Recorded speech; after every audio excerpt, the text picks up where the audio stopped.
The Holy Gospel according to Luke. Glory to you, O Lord. Now large crowds were traveling with Jesus, and he turned and said to them, "Whoever comes to me and does not hate his father and mother, wife and children, brothers and sisters, yes, even life itself, cannot be my disciple. Whoever does not carry the cross and follow me cannot be my disciple. For which of you, intending to build a tower, does not first sit down and estimate the cost to see whether he has enough to complete it? Otherwise, when he has laid a foundation and is not able to finish, all who see it will begin to ridicule him, saying, 'This fellow began to build and was not able to finish.' Or what king, going out to wage war against another king, will not sit down first and consider whether he is able with 10,000 to oppose the one who comes against him with 20,000? If he cannot, then, while the other is still far away, he sends a delegation and asks for the terms of peace. So therefore none of you can become my disciple if you do not give up all your possessions." The Gospel of the Lord. Praise to you, O Christ. I didn't come here today for an ultimatum from Jesus. Life is hard enough the way it is. I need good news, hopeful news. I need some positives, not all the cannots from Jesus' words in our gospel. You cannot be my disciple unless you give up all your possessions, unless you hate your family, unless you hate your life, unless you take up your cross and follow. I know Jesus is talking about ultimate commitments. I know he wants me to consider how I use my time, my money, my resources. I know following Jesus was never meant to be easy. But I sure hope the preacher can get some good news, some grace out of all of this. Because unless he does, I'm giving up on church. I don't need more demands, more judgment. The news, well, it's negative enough the way it is. I don't need more of it in church. Hold on. Jesus is using hyperbole, right? Provocative, even shocking language to get our attention. Being a disciple isn't for the faint of heart. It involves giving up things we hold dear for the sake of the gospel, for the sake of a greater good, right? Now, as biblical interpreters have dealt with this difficult passage and others like it, we could say they divide into two broad camps. Interpretation one: these aren't literal requirements for being a Christian, but pieces of wisdom and counsel to guide us in our commitments. But thankfully, there are some folks in the all-in version of being a disciple. Those in monastic orders, maybe, or Dietrich Bonhoeffer, Oscar Romero, Martin Luther King Jr. These are folks who did give up family, possessions, and sometimes their very lives for the sake of the gospel. Interpretation two: Jesus preached to multitudes, but only a small group of people he called to be true disciples. So maybe we are more like friends of disciples, like Friends of the Art Institute, right? We give some money and we stand for these values, but we don't give up anything we love. And sermons, well, they'll challenge us with our attachments if they get in the way of living a good life. What do you think? Both interpretations seem kind of logical. I don't need to give up anything to be a Christian. Maybe not give up anything in Lent either. But both interpretations let us off the hook. Jesus' hard words aren't for me. We don't have to take them literally. All good, let's have communion and go home. Wait, there are challenges.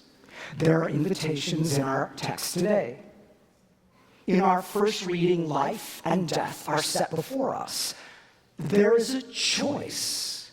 We can give up on the whole thing and return to our previously scheduled lives, or stand back and look at whether the choices we make are life-giving for our community, for our nation, for our church, and for our planet. Choose life that you and your descendants will live. Choose life. Consider climate change and materialism. According to a 2020 study, consumer products cause an average total emission of 6 times their weight. Everything we purchase, everything we use has more impact than we imagine. So giving up possessions in whatever way we do flows from our relationship to God and our neighbors and our planet. Choose life. It isn't just the singular you, it's plural. What will we do as a community? And what a great reason to be a part of a congregation, to be a part of a church. This weekend, we join with others in our denomination, the ELCA, Lutherans around the country, in service projects as part of God's work, our hands. Rather than giving up, we go. We serve. Living from God's grace, we are signs of justice and healing in the world. Speaking of going, Javian shared this inspiring poem at our Synod Assembly in June. Go. He said, go.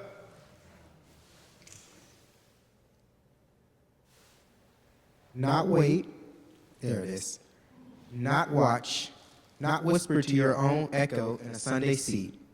He said, go. Not stay tucked in the safety of stained glass stories, but walk into wild places where the light is still flickering, and love has no translation yet. He didn't say, go only when you feel ready, or go when it's pretty. He said, or he didn't say, go only to those who look like you. He said, go. Therefore, like a river unleashed, like a fire with a mission, like a heartbeat with direction. Make disciples, not just fans, not followers for a moment, but lives lit with the same flame that lit you.